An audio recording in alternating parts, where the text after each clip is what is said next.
Hello friends, this is Sabila. Welcome to my YouTube channel. இந்த வீடியோவில் நிறைய useful and ஹெல்ப்ஃபுல்லான டிப்ஸ் அண்ட் ட்ரிக்ஸ் தான் பார்க்க போகிறோம். ஸோ வீடியோ எங்கேயுமே ஸ்கிப் பண்ணாமல் ப்ளீஸ் எண்டு வரைக்கும் பாருங்கள். ஸோ வாங்க இப்போ ஸ்டார்ட் பண்ணலாம்.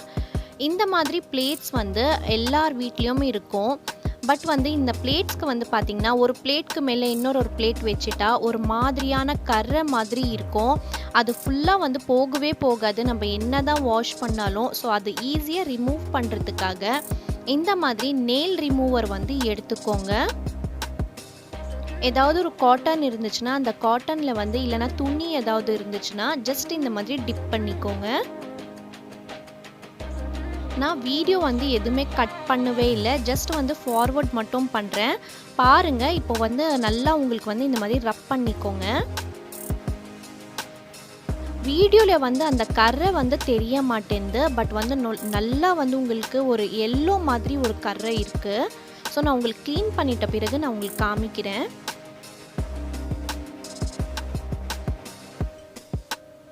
ஸோ பாருங்கள் எவ்வளோ இதுவாக இருக்குதுன்னு சொல்லி பார்த்தா தெரியல, பட் ரப் பண்ணால் எவ்வளோ வருது பாருங்கள். ஸோ கண்டிப்பாக உங்கள் பிளேட்லேயும் வந்து இந்த மாதிரி ஏதாவது கரை இருந்துச்சுன்னா நீங்கள் வந்து நெயில் ரிமூவரில் ரிமூவ் பண்ணிக்கோங்க. ஸோ நெக்ஸ்ட் டிப் பார்க்கலாம். இந்த டிப் என்னென்னா, நிறைய பேர் வீட்டில் வந்து பால்கனியில் தான் வந்து துணி காய வைப்பாங்க. அப்போது வந்து சின்ன ஸ்பேஸில் வந்து நிறைய துணி வந்து காய வைக்கிறதுக்காக கொஞ்சம் கஷ்டமாக இருக்கும். அப்போது இந்த மாதிரி ஹேங்கர் வந்து எடுத்துக்கோங்க. எடுத்துகிட்டு இந்த மாதிரி கிளிப்ஸ் இருக்குது இல்லைங்களா, பிளாஸ்டிக்கில் இருந்தாலும் சரி, ஸ்டீலில் இருந்தாலும் சரி, உடனில் இருந்தாலும் சரி, ஜஸ்ட்டு எடுத்துகிட்டு இந்த மாதிரி ஏதாவது ஒரு பேண்ட்டில் போடுவோம்ல நாடா, அந்த நாடா இல்லைன்னா ஏதாவது நூல் ஏதாவது எடுத்துக்கோங்க ஸ்ட்ராங்காக. இந்த மாதிரி வந்து அந்த கிளிப் வந்து கட்டிடுங்க. உங்களுக்கு எவ்வளோ கிளிப்ஸ் வேணுமோ அவ்வளோ கிளிப்ஸ் இந்த மாதிரி ஹேங்கர்லேயே நீங்கள் கட்டிக்கலாம். நல்லா ஸ்ட்ராங்காக டைட்டாக கட்டிக்கோங்க. அப்போது நீங்கள் ஒரே ஒரு ஹேங்கரில் குட்டி குட்டி இருக்கு இல்லைங்களா, கர்ச்சீஃப், அந்த மாதிரி சாக்ஸு, அண்டர் கார்மெண்ட்ஸ், அந்த மாதிரியெல்லாம் நீங்கள் வந்து ஹேங் பண்ணி விடலாம். ரொம்ப ஸ்பேஸ் சேவிங்காக இருக்கும், பார்க்குறதுக்கும் வந்து உங்களுக்கு நீட்டாக இருக்கும், உங்களுக்கு வந்து கம்ஃபர்டபுளாக இருக்கும். ஸோ ஜஸ்ட் எக்ஸ்ட்ரா இருக்கிற அந்த நாடா வந்து கட் பண்ணிக்கோங்க. நான் இன்றைக்கி 5 அந்த கிளிப்ஸ் தான் நான் போடுறேன். உங்களுக்கு வேணும்னா நீங்கள் இன்னும் கொஞ்சம் ஜாஸ்தியாக நீங்கள் இது பண்ணிக்கலாம். பாருங்கள், நான் 5 கிளிப்ஸும் நான் மாட்டிட்டேன். இதில் வந்து என்னென்ன ஹேங் பண்ணலான்னு பார்க்கலாம்.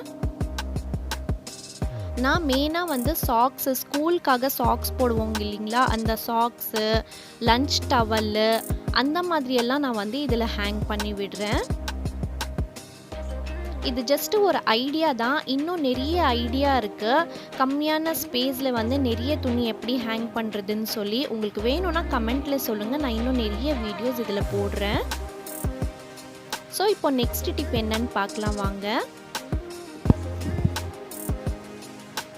இந்த மாதிரி கிளிப்ஸ் வந்து நிறைய வச்சுருப்பீங்க, உடனில், இந்த மாதிரி பிளாஸ்டிக்கில், ஸ்டீலில். இதுக்காக தனியாக ஆர்கனைசர் எல்லாம் வாங்கணும், பாக்ஸ் எல்லாம் போடணுன்ட்டு அவசியமே இல்லை.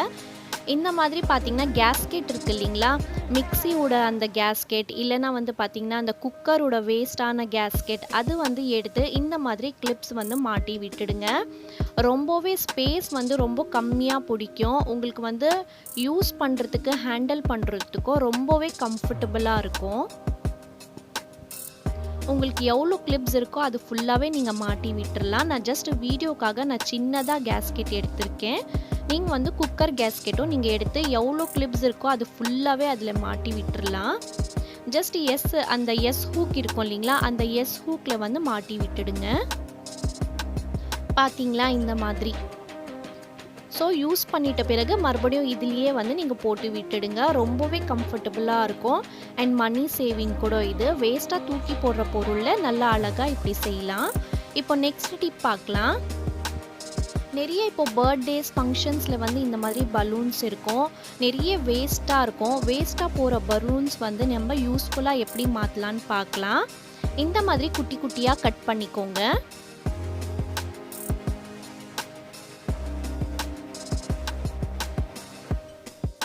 இப்போது இது ஃபுல்லாக வந்து நம்ம ரப்பர் பேண்ட் மாதிரி தான் யூஸ் பண்ண போகிறோம்.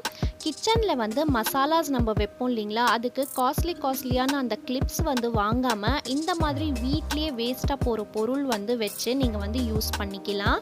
ஸோ ரப்பர் பேண்ட்ஸோ கிளிப்ஸோ வந்து நீங்கள் வெளியிலேருந்து புதுசாக வாங்காமல் இந்த மாதிரி நீங்கள் யூஸ் பண்ணிக்கலாம். ஸோ பாருங்கள், ஜஸ்ட் இந்த மாதிரி எடுத்து நீங்கள் டைட்டாக இது பண்ணிட்டீங்கன்னா ரொம்பவே ஏர் டைட்டாக இருக்கும், ரொம்ப கம்ஃபர்டபுளாக இருக்கும். வேண்டானா தூக்கியும் போட்டுடலாம். ஸோ பாருங்கள், இப்போ நெக்ஸ்ட் டிப் பார்க்கலாம் என்னன்ட்டு. இந்த மாதிரி ரப்பர் பேண்ட்ஸ் வந்து நீங்கள் வாங்குனீங்கன்னா ரொம்ப ஸ்டிக்கியாக இருக்கும். இந்த ஸ்டிக்கினஸ் எல்லாம் இல்லாமல் இருக்கிறதுக்காக நீங்கள் ஃபேஸில் யூஸ் பண்ணுற பவுடர் இருக்கு இல்லைங்களா, அந்த பவுடர் கொஞ்சமாக நீங்கள் போட்டுருங்க. ஜஸ்ட்டு இந்த மாதிரி பண்ணிங்கன்னா அது தனித்தனியாக பிரிஞ்சிரும். இந்த ரப்பர் பேண்ட் ஸ்டோர் பண்ணுறதுக்காக நீங்கள் வந்து ஃபுட்டெல்லாம் ஏதாவது ஆர்டர் பண்ணிங்கன்னா சட்னி சாஸஸ் எல்லாம் வச்சு இந்த மாதிரி பாக்ஸஸ் வந்து வரும், யூஸ் அண்ட் த்ரோ பாக்ஸஸ்ஸு. இதெல்லாம் நீங்கள் தூக்கி போடாமல் நீங்கள் வந்து வச்சிட்டிங்கன்னா இந்த மாதிரி ரப்பர் பேண்ட்ஸ் எல்லாம் நீங்கள் போட்டு வச்சுக்கலாம். ரொம்பவே காம்பேக்டாக இருக்கும், கம்ஃபர்டபுளாக இருக்கும், க்யூட்டாக இருக்கும், பார்க்குறதுக்கும் உங்களுக்கு அழகாக இருக்கும் அண்ட் ஸ்பேஸ் சேவிங்காகவும் இருக்கும். பாருங்கள் எவ்வளோ கம்ஃபர்டபுளாக காம்பேக்டாக இருக்குன்னு சொல்லி. ஸோ கண்டிப்பாக ட்ரை பண்ணுங்கள். இப்போது நெக்ஸ்ட் டிப் பார்க்கலாம். இந்த மாதிரி உங்களுக்கு கண்டெய்னர்ஸ் இருக்கும் இல்லைங்களா, ஸ்டீலோ பிளாஸ்டிக்கோ இல்லை கிளாஸ் கண்டெய்னர்ஸோ, சம்டைம்ஸ் வந்து பார்த்திங்கன்னா லிட் வந்து இல்லாமல் இருக்கும். அந்த மாதிரி டைமில் நம்ம லிட்டு யூஸ் பண்ணணுன்னா இந்த பலூன் இருக்கு இல்லைங்களா, அது வந்து கட் பண்ணிக்கோங்க. இந்த பலூனோட அந்த மேலே பார்ட் இருக்கு இல்லைங்களா, அது வந்து நம்ம ஆஸ் எ லிட்டாக வந்து நம்ம யூஸ் பண்ணிக்கலாம். இந்த பலூன்ஸ் வந்து ட்ராவல் டைமில் நிறைய யூஸ்ஃபுல்லாக இருக்கும். எதுக்குன்னா உங்களுக்கு ஆயிலு மில்க்கு இல்லைன்னா தண்ணி எடுத்துகிட்டு போனோன்னா லீக் ஆகாமல் இருக்கணும்னா இந்த மாதிரி பலூன்ஸ் வந்து ஆஸ் எ லிட்டாக நீங்கள் யூஸ் பண்ணிக்கலாம். நீங்கள் வந்து ஃப்ரூட்ஸ் ஏதாவது கட் பண்ணுறீங்கன்னா கூட அந்த ஃப்ரூட்ஸ் வந்து பாதியாக இருக்கும் இல்லைங்களா, வாட்டர் மிலான் இந்த மாதிரி பப்பாளி எல்லாம் இருக்கும் இல்லைங்களா, அதில் கூட நீங்கள் வந்து போட்டு ஃப்ரிட்ஜில் வச்சிடலாம். ஸோ சிலிக்கான் லீட்ஸ் வந்து நிறைய காஸ்ட்லியாக விற்கிது, அதுக்கு பதிலாக நீங்கள் இந்த மாதிரி யூஸ் பண்ணிக்கலாம். ட்ரை பண்ணி பாருங்கள், ட்ராவல் டைமில் நிறைய யூஸ்ஃபுல்லாக இருக்கும், லீக்கே ஆகாமல் இருக்கும். கண்டிப்பாக ட்ரை பண்ணுங்கள், சின்ன குழந்தைங்கள்லாம் இருக்கிறவங்களுக்கு ரொம்ப யூஸ்ஃபுல்லாக இருக்கும். இப்போ நெக்ஸ்ட் டிப் என்னன்னு பார்த்தீங்கன்னா, இந்த மாதிரி தம்மில் வந்து நிறைய இன்ஜரி இருக்கும், இல்லைனா சம்டைம்ஸ் வந்து கிராக்ஸ் இருக்கும். அப்போ நம்ம வெஜிடபிள்ஸ் கட் பண்ணுறதுக்கு ரொம்பவே கஷ்டமாக இருக்கும். அந்த டைமில் இந்த மாதிரி தம்மில் வந்து பார்த்திங்கன்னா இந்த பலூன் வந்து போட்டுக்கோங்க கட் பண்ணி. இப்போ நீங்கள் வந்து நார்மலாக கட் பண்ணுற மாதிரி நீங்கள் கட் பண்ணிக்கோங்க. உங்களுக்கு வந்து அந்த இச்சிங்னஸ் அந்த இன்ஜரி அதெல்லாம் ஃபீலே ஆகாது. ஈஸியாக நீங்கள் ஒர்க் வந்து ஸ்டாப் பண்ணாமல் நீங்கள் பண்ணிக்கலாம். இப்போ கட் பண்ணி முடிச்சிட்ட பிறகு இது நம்ம எடுத்துடலாம். ரொம்ப ஈஸியாக இருக்கும். பார்த்தீங்களா, இந்த வீடியோவில் எந்த டிப் உங்களுக்கு யூஸ்ஃபுல்லாக இருந்ததுன்னு சொல்லி மறக்காமல் எனக்கு கமெண்ட்டில் சொல்லுங்கள். சேனல் சப்ஸ்கிரைப் பண்ணுன்னா ப்ளீஸ் சப்ஸ்கிரைப் பண்ணி சப்போர்ட் பண்ணுங்கள். அடுத்த வீடியோவில் பார்க்குறேன். Stay positive, be positive and think positive.